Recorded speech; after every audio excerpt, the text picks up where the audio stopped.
Hello there. This is CSW, creator of Incarnation Read.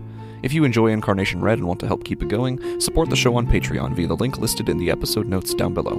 In return, you'll receive a variety of perks ranging from a monthly Q&A/horror gaming livestream to a chance of having a mini episode made based off of you and your fears released on the main RSS feed for everyone to hear.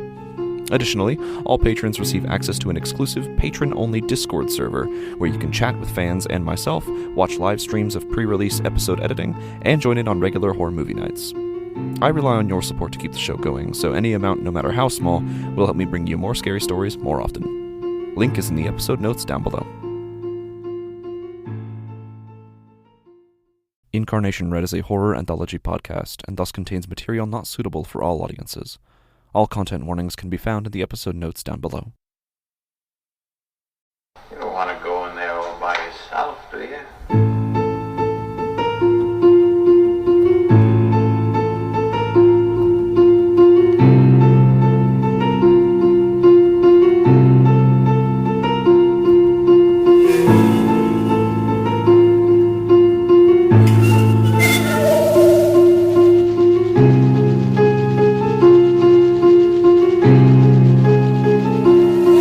CSW presents Incarnation Read.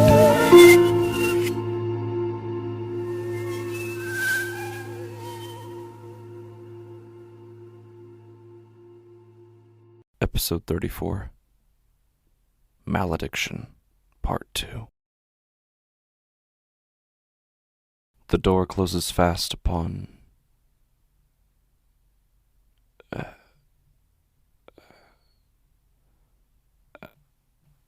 I look down, as if at my own lip. I look back up, look at their faces. I clear my throat, apologize, pick back up where I left off. I try to, at least, reiterate the tragedy, the cruel consequence of it all, and, in light of the way the last few weeks have gone, the unfortunate commonness of his passing. As he, my cousin, was one of the many hundreds of people killed in cold blood throughout the city of Chicago. Killed without reason, without explanation, but, tragically, without question. And funerals like this, just like the deaths themselves, are becoming all too common a sight. But that doesn't make his passing any less mournful, nor his life any less precious. And those of us gathered today know that better than anyone else. Then I fold the paper, return to my seat. The rest of the ceremony carries on, as per schedule. I sit still and watch. Stare at his face, framed atop the closed casket. After the service, I mingle from person to person, shake hands, exchange condolences. I share a hug with an aunt of mine, distantly related. I thank her for flying from so far out of the state to be here. She tells me she had to, simply had to. I nod, agree with her. Tell her I'm very glad she did so. I ask her how things have been out there. She nods, replies that overall it's been good. The conversation goes into territory of the weather. I smile, nod along, tell her the door closes fast upon...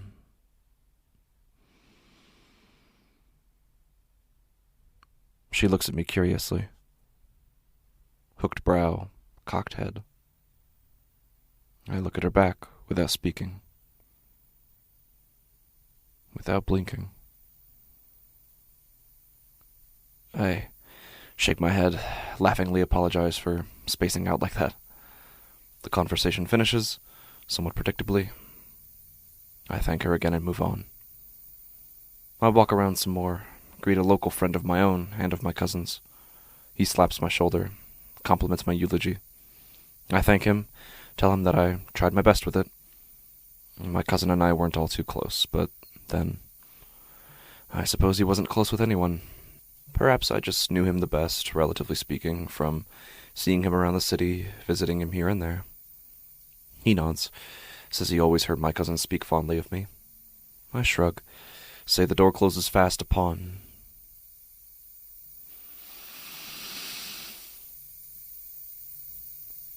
He asks me what?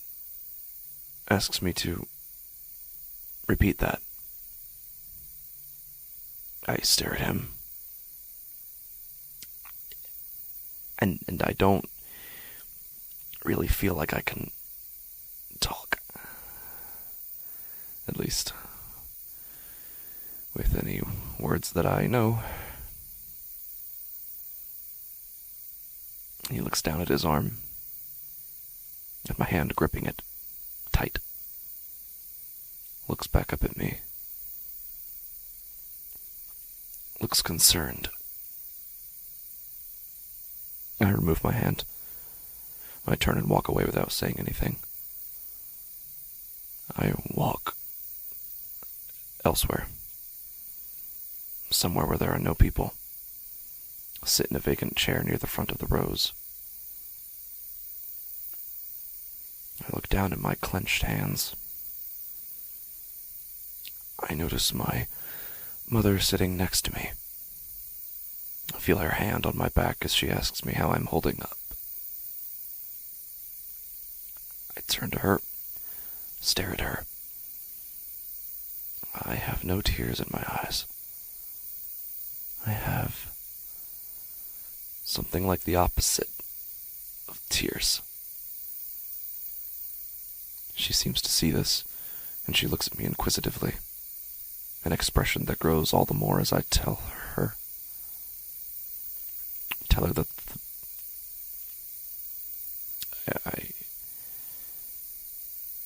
that the door closes fast upon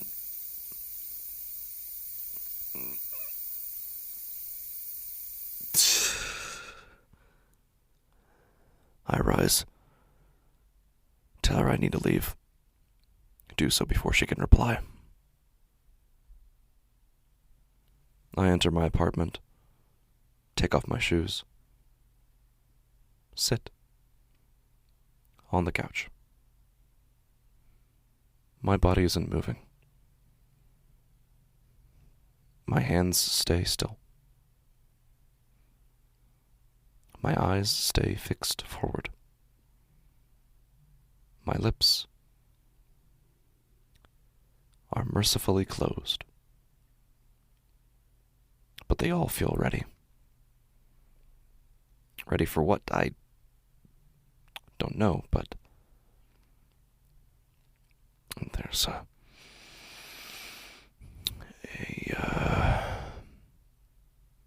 thing that I, for some reason, want to say out loud. Not to anyone in particular, just to say. But it doesn't make sense, really, because even the phrase itself isn't complete, let alone coherent. I mean, the door closes fast upon what? What does that mean? What place would that even have in my head? Without the final word, it's not even a sentence, technically, and what word would even be needed to complete it? And that word, well, that last word, it wouldn't cause it to make any more sense, would it? The sentence would need context, would need a greater context to give it the meaning it would possess. So what is that context? What is that word? It's the phone.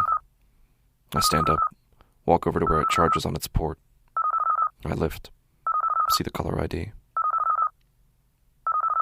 It's my mother. I answer. I greet her. She asks if I'm okay. I tell her I am, just trying to take everything in. She says she understands. Says that it's hard. Asks me what I meant by what I said. I play dumb. Ask her what does she mean? When I said what? She says when I said the door closes fast upon, and then said nothing more. I tell her I don't know. That I don't remember saying that. She asks me again if I'm okay. I hang up the phone. Go to lie down. The next morning barely feels like the next. Between the previous night and the current day, I have not slept at all. Have not slept, have not eaten. Have not really closed my eyes either. Who knows why? Who knows? I go into the living room and turn on the television. I'm on bereavement leave from work, so I have nowhere to be. So I sit, watch the news. Watch the same report, more or less, that has been broadcast for the last few weeks. The citywide murder rate raised on a scale completely unprecedented. Victims are mourned. Suspects are arrested. Nearly all of them take the insanity plea, setting another record for that at the same time. Their mugshots flash by one after another. I look at each of them, at the stark, bewildered faces. I stare into their eyes.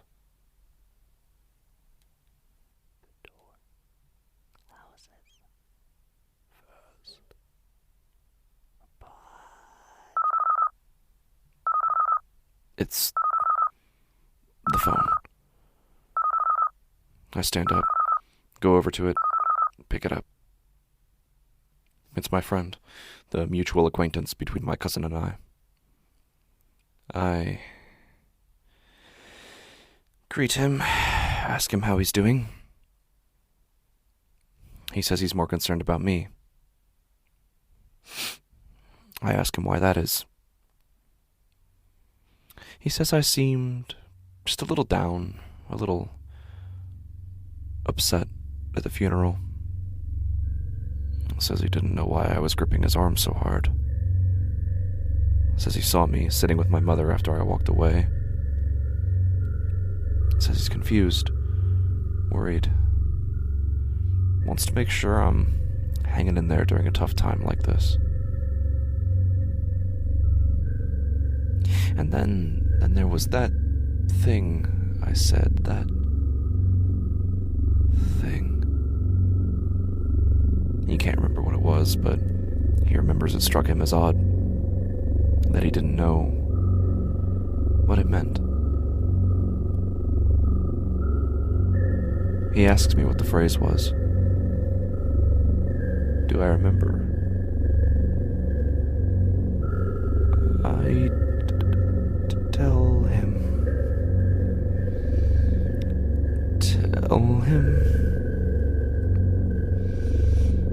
The door closes fast upon. He asks me, upon what?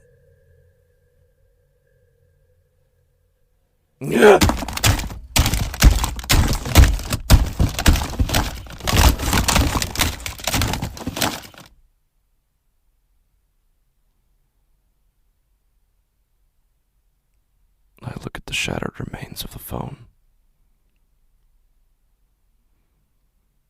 And I decide it's time for a walk. And the world is passive. People mill about. Go and pass. Enter and exit the backdrop of my street like actors on a stage. I watch them. Look at them. Individually, paying special attention to each face like I'm looking for something. Like I'd stop one of them and ask them for it, or ask them what it is, what I'm even looking for to begin with. As if they'd know, but they feels like they have a better chance of knowing what it is than I do. But I'm not going to say anything to them. I've got nothing to say. Nothing besides the one thing. And it occurs to me, from nowhere, a thought seeping into my head that it is more than likely that the next word, the last word, is a person's name. And I don't know why I think that. I don't know why it enters my head. But it does. And it stays there. I finish walking. Finish staring. And I go back inside my apartment. Back to watching the news. To staring at those faces.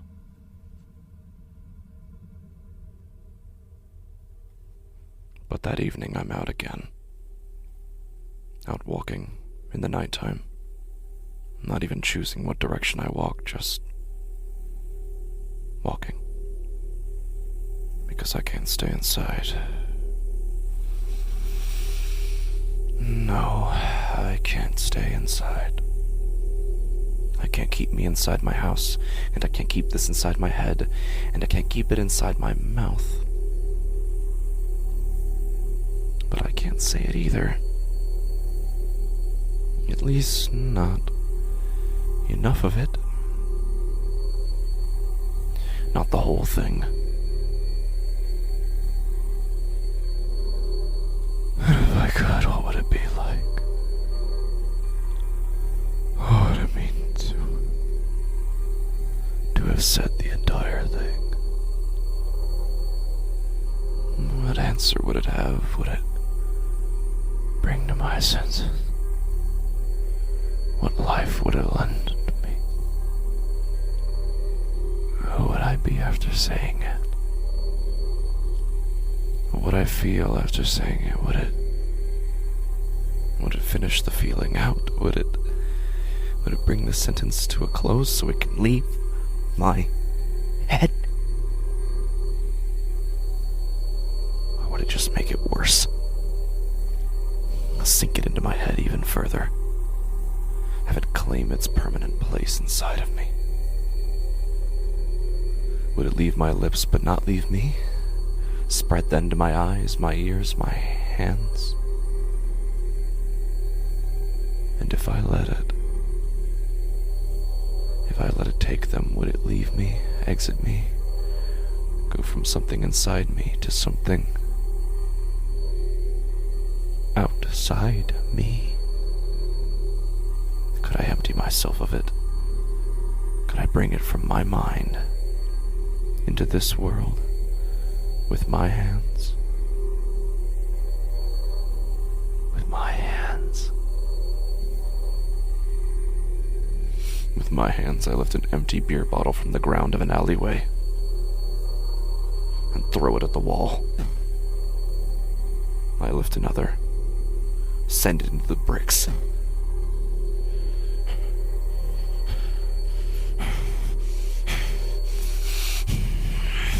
The door closes fast upon. The door closes fast upon. The door closes fast upon.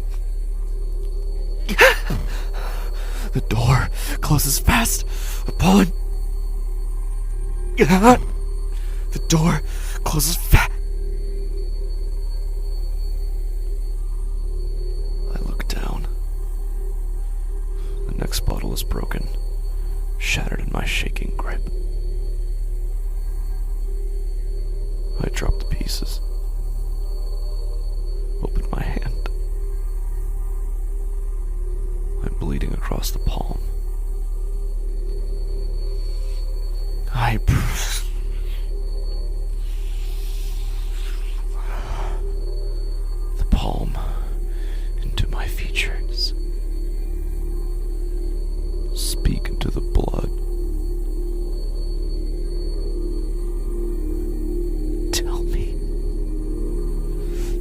Tell me.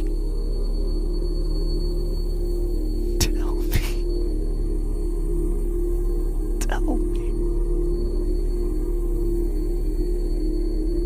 I slide down the wall of the alley. Remove my hand from my now blood-smattered face. Catch my breath. Look out into the dark street. And I rise, stumbling, wavering from side to side as I walk out of the alley, down the sidewalk. And, before long, towards someone. I look at his face, and he looks at mine briefly, just glancing, then, upon second look, staring. In concern. In shock.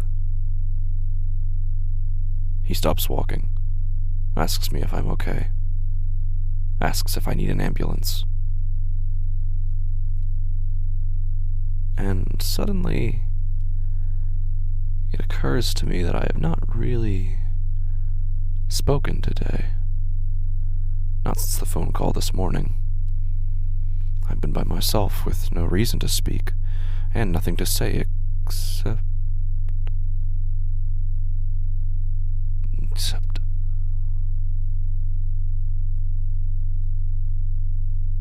But it doesn't matter.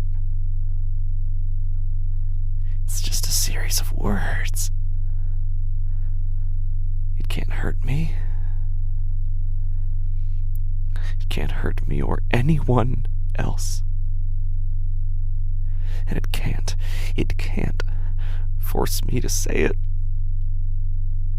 out loud, to take it from inside of me to outside of me, raw and bleeding for all to see. All it can do is stay inside my head. Stay inside my head forever and ever and ever. Unless I choose to do something about it. The stranger's still looking at me, but his face, it is shifting from concern to fear. So I open my mouth. Reply. The door closes fast upon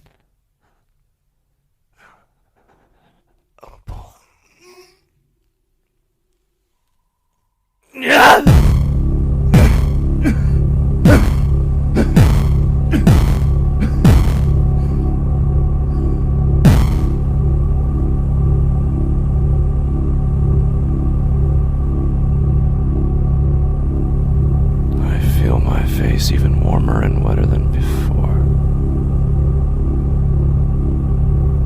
I open my eyes and see why. The stranger's face.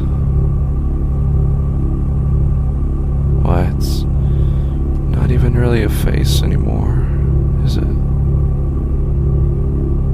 It's broken, smashed into bits on the concrete. It's still clutched in my shaking hands. My hands. If they could even be called mine anymore.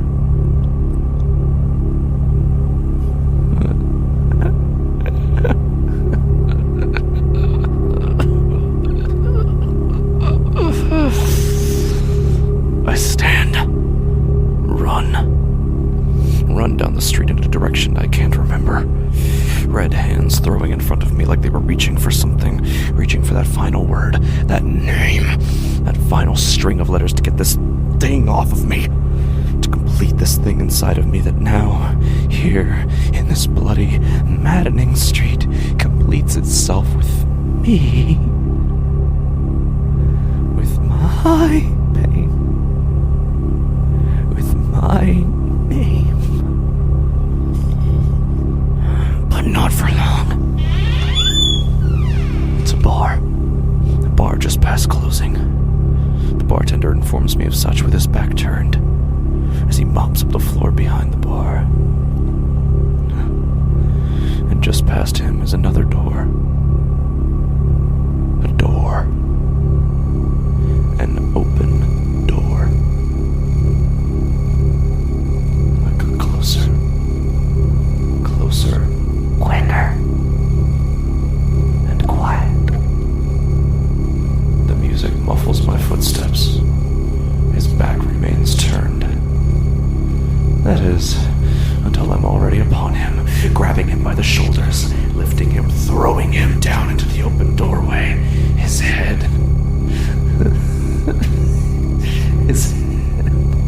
Just between the door and the frame. I look into his eyes. Grab the knob. The door closes fast upon.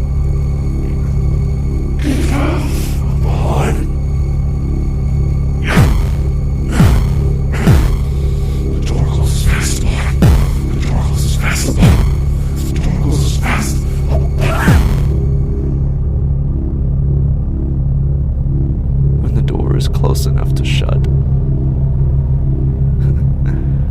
I release it.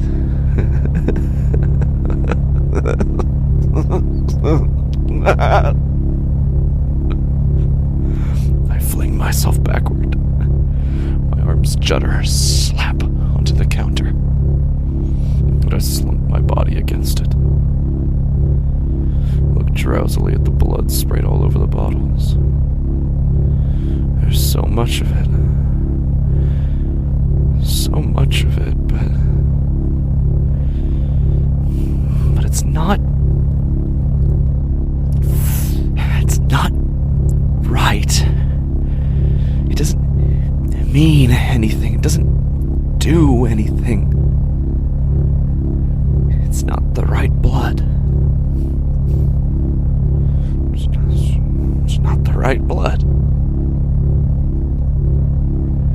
I step over the body, into the alleyway, into the dark.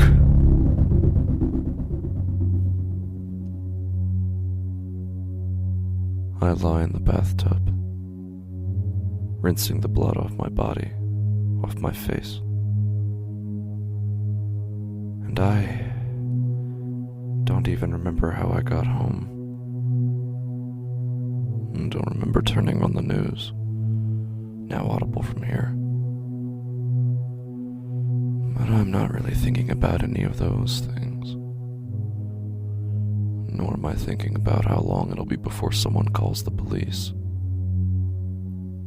I'm not even thinking about how I got to this point.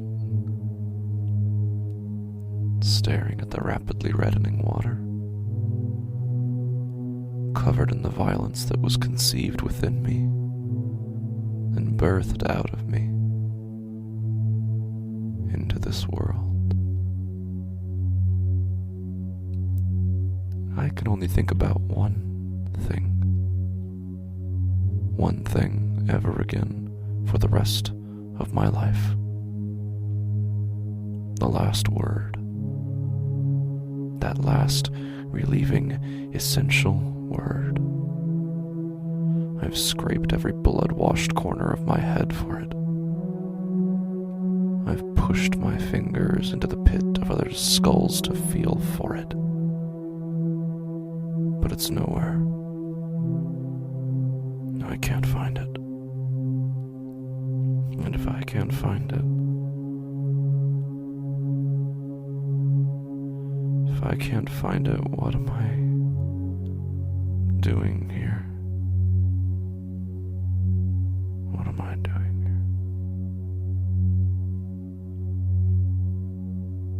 here? Then I hear it. My eyes open. I turn toward the open bathroom door.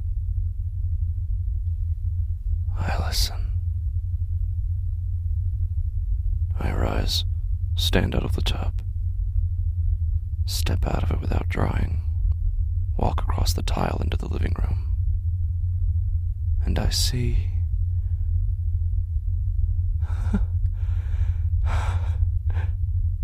I see it, splayed across the screen beneath a photograph. And I hear it spoken again. Dr. Adam Dwyer. Dr. Adam Dwyer. I stare at the screen, at his name, at his face, and my lips move. Complete the phrase. The door closes fast upon Dr. Adam Dwyer. And I know what I must do.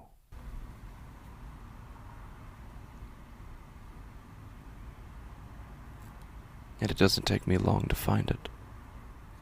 The house, bookended with bushes, quiet little lawn, a shining plaque by the front door with the name in full display. The address I found online, offered up by the doctor himself. Like he knows I'm coming. Like he wants me to come. And I walk toward it.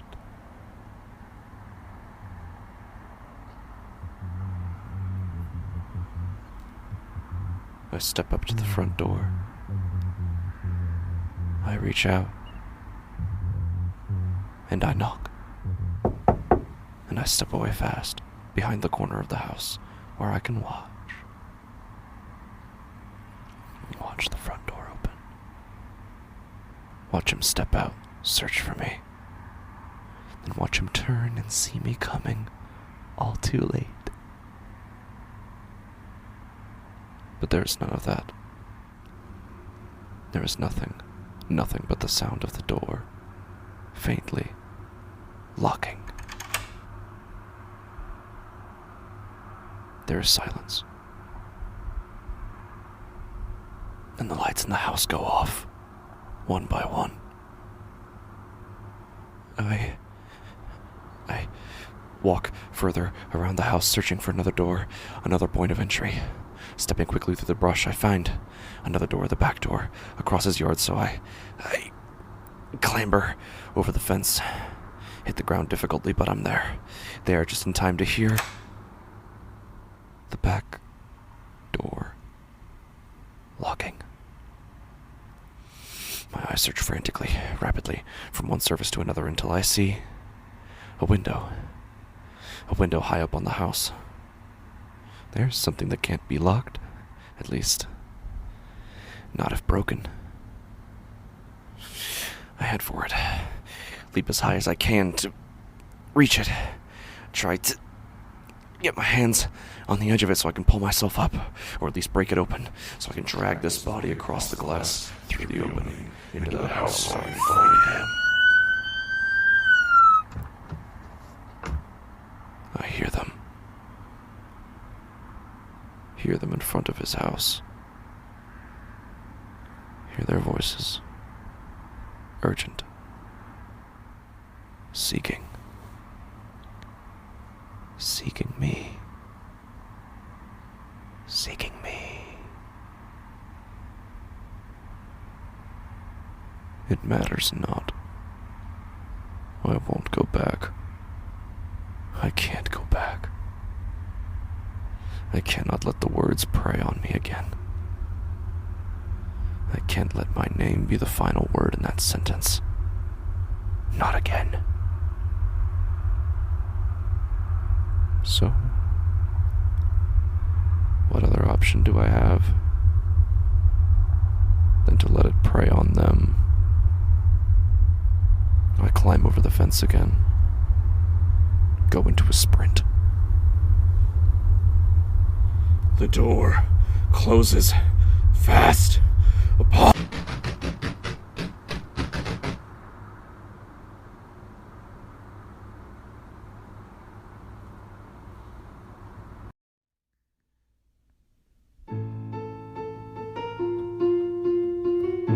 Incarnation Read is created, written, narrated, and edited by CSW. The opening theme was written and performed by Annika Hansen. All music and sound effects used in this podcast are created in-house from scratch. For more information and regular updates, follow me on Twitter at CSW_horror, or visit my website, cswhorror.com, or like the show's Facebook page, Incarnation Read, as always spelled R-E-A-D. For behind-the-scenes looks and other scary content, you can follow me on TikTok, or you can follow me on Instagram at Incarnation Read. Thank you for listening.